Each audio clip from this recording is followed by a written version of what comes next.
वाहिगुरु जी, सत श्री अकाल, नमस्ते, अस्सलाम वालेकुम, जय श्री कृष्णा, राधे राधे। मैं हमेशा अपनी वीडियो में एक बात बताती हूँ कि जो भी इंसान कानून की उल्लंघना करता है तो उसे सज़ा ज़रूर मिलती है। क्योंकि अगर हम सब ही कानून को माने ना और कानून की उल्लंघना करना शुरू कर दें, ऑफ कोर्स हम सबको उस सज़ा का भी पात्र बनना पड़ेगा। पर लोग हैं जो पब्लिक है, ये कभी सुनते नहीं हैं। क्यों?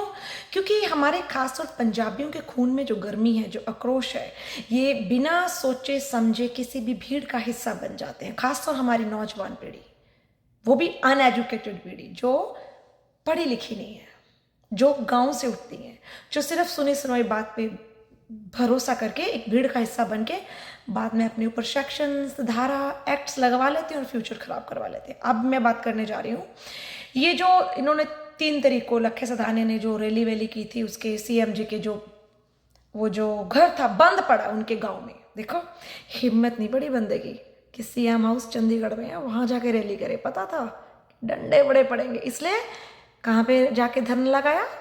पुराना सीएम का गांव में, जो सीएम साहब का कोई छोटी कोठी, वहां पर। सुभान अल्लाह, लक्का सदाना इतना जल्दी डर गया तो।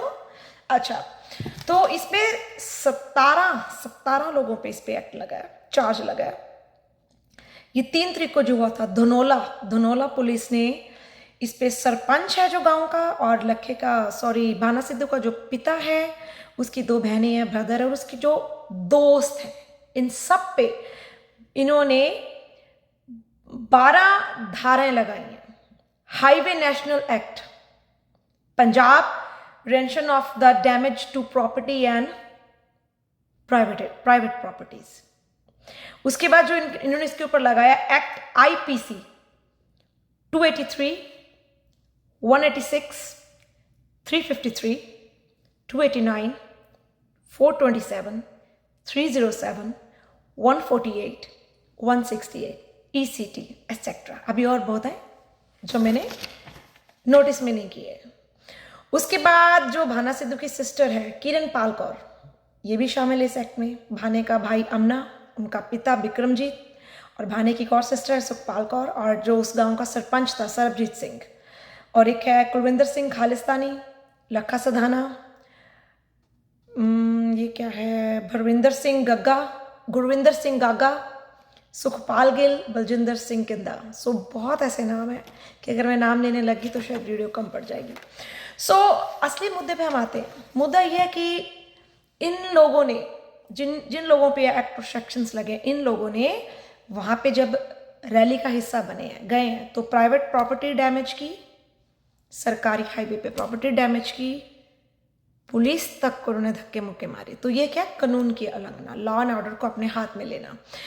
अब ये लोग कहेंगे देखो जी पंजाब सरकार धक्का कर रही है, देखो जी भगवंत मान सीएम धक्का। अरे कोई धक्का नहीं कर रहा भाई। अगर उस भीड़ में मैं भी होंगी ना और मैं भी ये कुछ करूंगी, मेरे पे भी ये सेम धाराएं लगेंगी। तो जब आप कानून की उल्लंघना करते हैं तो ये सजा तो बनती है ना। सरकार कब बोलती है कि आप धरने मत लगाइए, रैलियां मत करिए, पर शांतिपूर्व। ये कनाडा, अमेरिका, इंग्लैंड, इसमें भी तो लोग कर रहे हैं ना बड़े शांति से। अगर ये लोगों के घरों में घुस के उनका बाहर कोई सामान खड़ा तोड़ दें, ये सरकार की प्रॉपर्टी को डैमेज करेंगे, तो यहाँ की भी पुलिस उठा के इनको जेल में मारेगी। सो कानून सबके लिए एक सा है। आप इसमें मैं अब आप लोगों की गलतफहमी निकालती हूँ। कुछ लोग सोच रहे हैं मैं भगवंत मान जी के साथ उनका साथ दे रही हूँ। नहीं, मैं हर उस बंदे के साथ हूँ जो डिसिप्लिन में रहता है, जो आलतू फालतू बातें सुन के अपने पे चार्ज नहीं लगवाता है, दिमाग से काम करता है। मैं हर उस सीएम और हर उस पीएम का साथ दूंगी जो बंदा सही काम कर रहा है। अगर दुखबीर बादल सीएम होता और वो भी कुछ अच्छे काम कर रहा तो ऑफ कोर्स मैं दुखबीर बादल के भी हक में वीडियो डालती। प्रकाश सिंह बादल जो उनके पिता थे, उन्होंने अपने ज़माने में कुछ अच्छे काम भी किए थे पंजाब में, ऐसी बात नहीं कि बिल्कुल ही नहीं किए भाई। पर जो दुखबीर बादल है, इसने अपने बाप के जो सीएम का ओहदा था उस संभाला इसने, सीएम इनके पिता रहे हैं, इसने बहुत गन डाला, बहुत लालच दिखाया इसने। सो मैं किसी भी सरकार का हिस्सा नहीं हूँ, मैं किसी भी पार्टी के साथ नहीं हूँ। मैंने पहले भी ये घोषणा की थी कि जो भी पार्टी अच्छा काम करेगी, जो भी शख्स अब खालिस्तानियों की बात कर लेती हूँ। अगर खालिस्तानी ये दान पुण्य कर रहे हैं, किसी वृद्ध आश्रम में उन्होंने इतने कमरे बनवा दिए, किसी इतनी गरीब लड़कियों की शादी करवा दी, किसी अनाथालय में इतना मनी डोनेट किया, बच्चों के लिए वहां पे बहुत अच्छी फैसिलिटीज रूम्स तैयार कर दिए, खालिस्तानी की बात कर रही हूँ मैं, तो उनकी भी तारीफ करूंगी। तो मैं विरुद्ध किस चीज के हूं? मैं विरुद्ध हूं कि आप जब लॉ को अपने हाथ में लेते हैं। अब बात करूंगी सिमरजीत मान की। वो बुढ़ा, बड़े लोगों को इस बात पे तकलीफ होती है कि नैन्सी बोलती है बुढ़ा चलता चलता बुढ़े का बैलेंस आउट हो जाता। नो डाउट वो सच है, क्योंकि वो पंजाबी च कहावत है ना, सीमे विच लत्ता ते जफ्फियां शकीरा नो। सो ये सिमरजीत मान हर साल एक बलि मांगता है, जैसे पुराने राजे महाराजे माँ काली चंडी को बलि दिया करते थे पशुओं के। ये भी एक पशु नस्ल का बंदा है जो हर साल बलि मांगता है। दीप सिद्धू इसने बलि चढ़ा दिया, वो मूसे वाला भी बलि चढ़ा दिया, ना जाने और कितने इसने बलि चढ़ा दिया। अब जो बलि का बकरा बना है वो बना भाना सिद्धू। और ये वीडियो आप मेरी सेव करके रखिए, क्योंकि जब भाने की मौत होगी ना, वो शहीद होगा, तब आपको पता लगेगा कि नैन्सी ने वीडियो तो पहले ही बोल के बता दिया था। लखा सदाना और सिमरजीत मान ये दोनों मिल चुके हैं, रल चुके हैं, ठीक है। और बलि का बकरा बनाया भाना सिद्धू को। और भाना सिद्धू के लिए मैंने पहले भी एक बात बोली थी कि ये बंदा चालाक नहीं है, ये बंदा मुंह फट है। जो मुंह में आता है धवड़ धप दे तड़ा दे बोल देता है।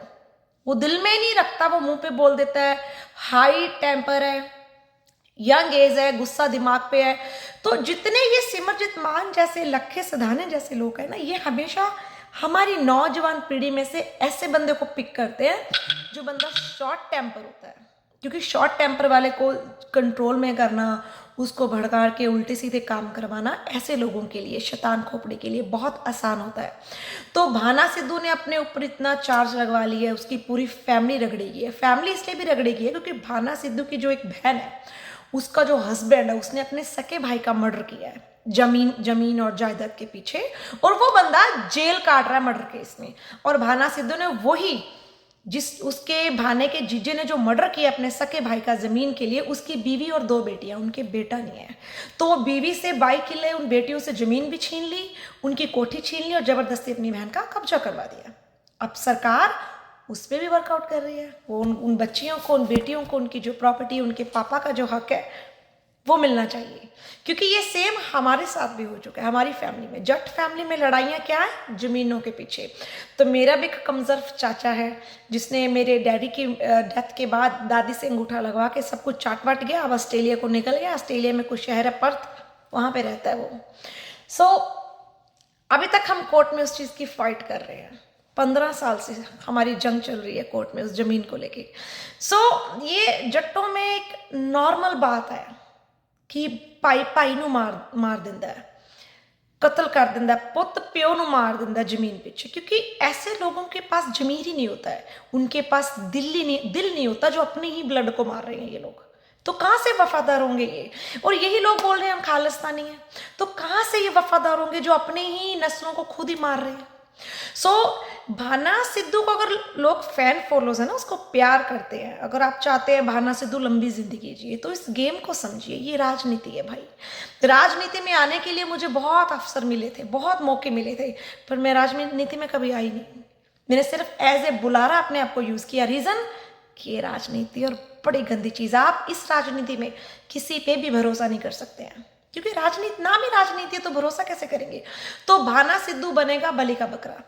भाना जब तक जेल में है वो जिंदा है। जिस दिन वो बाहर आ गया, सिमरजीत मान ने उसका भी काम करवा देना, लखे ने भी। क्योंकि उनको जो पब्लिक का कट और भीड़ चाहिए थी, वो देख रहे थे कि अगर एमपी की वोटें लड़ सकेगा लखा सिधाना, तो उसको कितने लोग पीछे खड़े हैं और कितनी वोटें मिलेंगी। क्यों भाई? फिर लखा क्यों लड़ेगा एमपी की वोट? भाने को खड़ा कर दो। भाने को तो इस्तेमाल किया है, समझ रहे हो ना आप मेरी बात को? वो बलि का बकरा बना दिया, और वो एक आधा दिन शहीद हुआ खड़ा बाहर आते ही। और इसके सारे जो श्रेय है वो लखा सदाना ले जाएगा। बाद में कहेंगे सरकारों ने भाना मरवा दिया, सरकारों ने भाना मरवा दिया। अरे भाना कोई वो दाऊद है क्या? बिन लादेन है जो सरकार उसको मरवा देगी? तो गेम प्ले करता है सिमरजीत मान और लखा, कटेगा उसमें भाना। आगे आपके मर्जी है। ये वीडियो सेव कर लीजिए, और होगा ऐसा, ये देख लेना, क्योंकि ये राजनीति है। जय हिंद, जय भारत।